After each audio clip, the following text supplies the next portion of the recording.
Hey, how's it going, everybody? It is Josh Thomas here from TheBitBlock, and today I'm going to be talking a little bit more in depth about a concept that I pitched in a video just the other day. So I had this idea of a Netflix-like experience, but for classic Nintendo games. And I put up a video in case you didn't see it. Check that out maybe before this, but I'll probably actually put the footage in this video as well, so you're good. So yeah, I just wanted to talk a little bit about it more in depth. The original video, I just showed fake gameplay or like a fake demonstration of how it would work, but I didn't actually talk about it, didn't explain it. So that's what I'm gonna do here tonight, just a little bit.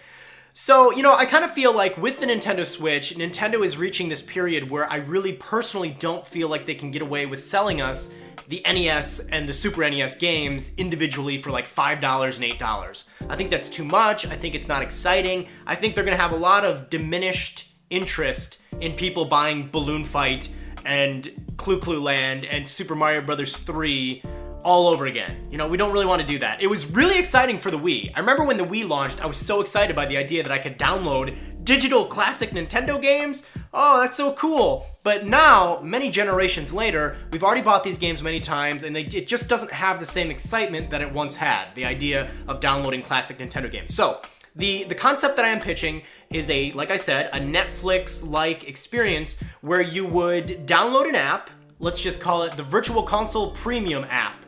And this app loads up and it gives you access to hundreds of classic NES and Super NES games. You can play them instantly. There's just menus upon menus. They're categorized. You can search. You can check information on your account and all sorts of stuff. It's just this really well put together app, and it's very easy, very intuitive to use. And you gain access to it, let's say for $8 a month. So if you pay $8 a month, you have access to hundreds of classic Nintendo games, and Nintendo will update it every week with more games. They'll reach out to more partners, like trying to get some of those Disney Capcom games onto this. Why in the world can't I download DuckTales, Nintendo? I mean, I understand that it's like, well, that's Disney and it's Capcom, and so you gotta do a little extra. I'm pretty sure Disney likes money and Capcom likes money. I wanna download DuckTales. So anyways, that was a little bit of a side rant, but yeah. So yeah, I mean, I just think this would be such a great way of handling it. I think it would be exciting again to be able to say, oh wow, for $8 a month, I get to play like hundreds of NES games, hundreds of Super Nintendo games. I think that would invigorate the idea, because I really don't know how much longer Nintendo can try to sell individual NES games for $5 or individual Super Nintendo games for $8. It seems, I don't know how many people are still going to do that. Now, okay, let's go over some of the pros and cons here, though, with this idea. Some people are going to be like, well, first of all, I'm sure a lot of people will be like, well, why wouldn't there be N64 games or GameCube games or maybe like Dreamcast games? Nintendo can partner with Sega and bring Dreamcast. The reason for that is I feel like N64 and GameCube games, Nintendo could sell those individually still on the eShop. I think most people will happily pay about $18 for Super Smash Bros. Melee, or $18 for Sunshine, or Luigi's Mansion, or the Monkey Ball games, or Metroid Prime.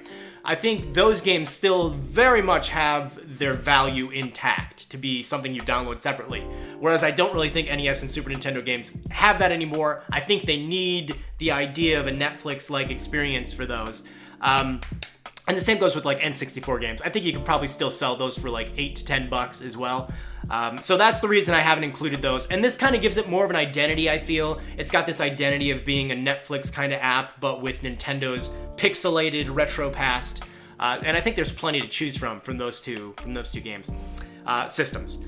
So the other thing I was going to point out is some people might be like, well, it might be kind of a cool idea, but Nintendo would never go for this because Nintendo likes ripping us off of money every chance they get, and they're going to want to still sell us those $5 NES games. Now, here's the deal. On the surface, it might sound like this is going to be something Nintendo loses money on, but let me ask you this question.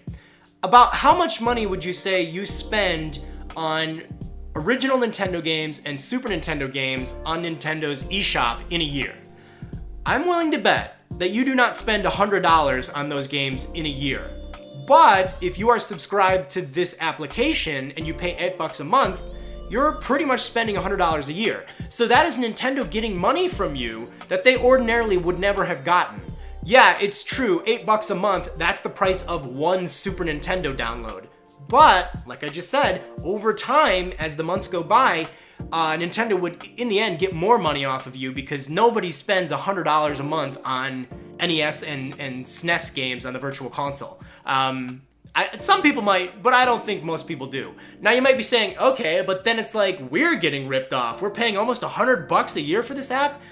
Well, we're not really getting ripped off. When you consider that you would have access to hundreds of games, that equals less than $1 per game. So I think it's win-win. It's win for us because we have such a massive library of games we can play anytime we want. They're all in this nice convenient app. And Nintendo wins because they're making more money off of us than they normally would on NES and SNES games a year. Right? I mean, maybe there's some flaws in that logic, but I really feel like that's solid there. That's some solid logic. I'm not used to having that, so I'm going to embrace it. And so, yeah, I mean, I think I would love for them to do that. I'd happily pay $8 a month. And then maybe Nintendo can even be kind of nice. This is the thing Nintendo wouldn't do. But if you are already paying for Nintendo's online service to be able to play Splatoon 2 and Mario Kart 8 Deluxe and that online, maybe they'll give you a discount of like $2. So maybe you spend $6 a month on this service instead of the $8. So that would also encourage more people to pay for Nintendo's online because you get that discount and it just kind of, all comes together.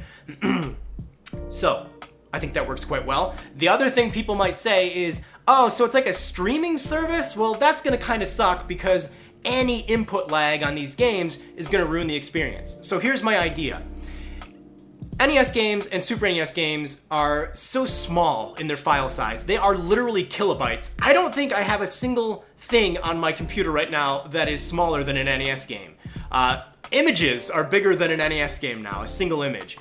So because of that, what this application could do is when you select one of the games from the menus, it would instantly download it to a temporary folder on your hard drive, and you would play it from the hard drive. You would play it as like a downloaded game. Then, when you're done playing, it would delete that temporary data, and then it would be like you don't have it there anymore. So I think that would work. So you wouldn't technically be streaming it, you'd be downloading it and then playing it, and then when you're done playing it and you move on to the next thing, it just silently deletes that data. Or maybe it keeps all that data until you back out of the application or something like that. So that the boot up would be even faster next time you go in to play it. So there are ways around that. You don't necessarily have to stream these. Now, I know what you're thinking. Josh, the Switch is a system that you are going to be taking with you. How are you going to access this wonderful app if you're not near an internet connection? So I have this little, I found a solution to this, I think. So you can favorite games. Let's say you can favorite up to 20 or 25 games. And when you favorite them, you're essentially downloading them to your hard drive, okay? And again, NES, SNES games, very tiny, very, very tiny file size. So you're downloading them, which means that you can play them offline. So maybe when you start up this app from the main menu of the Switch, it'll be like, do you want to play online or offline? You'll be like, okay, well, I'm going to be going to the airport. I'm going to be playing offline. So you just hit offline, and then all those games that you've favorited, you will have access to in a more simplified version of the app. So I think that would be a great way. So let's say I'm going on a trip, or I'm going somewhere, and I'm like, oh, I want to make sure that I got some classic games, all right? I'm at home, I'll log on to this online, and then I'll star the games that I like, and then I'll pop it in my bag, and I'll go with me, and then when I'm waiting for my, when I'm flying to Florida this summer with Roger, and we're going to Disney World, and we're going to Universal, I'll pop it out of my bag and I'll play all those virtual console games in this app, but offline, because they've already been downloaded to my system. So, I think that this is a concept that I would love to see. I don't know if Nintendo would ever do something like this, because it seems kind of like a modern idea, or a semi-modern idea. But like I said, it's good. It's win-win for everybody. Nintendo makes more money than they would off of these games, and we have access to hundreds of games without having to worry about constantly downloading each ooh, this week's virtual console games are Balloon Fight and RBI Baseball for the nobody cares about that anymore, I don't think. I think you need to do something sexier with it, Nintendo, to get people interested again, and I think this would be the solution. But what do you guys think? Leave a comment below. Let me know what you think of this idea. I had some fun illustrating and animating it, and unfortunately it just made me want it even more now that I can kind of see it visually. But yeah, maybe send this video to Nintendo. Tweet this video to Nintendo, or actually tweet the trailer to Nintendo or something. I'm sure it won't do any good, but it'll at least get them thinking, maybe. 1% chance. 0.1% chance it might actually help out with this idea. Hey guys, thank you very much for watching. Keep it locked right here to the BitBlock for a lot more coverage on Nintendo Switch.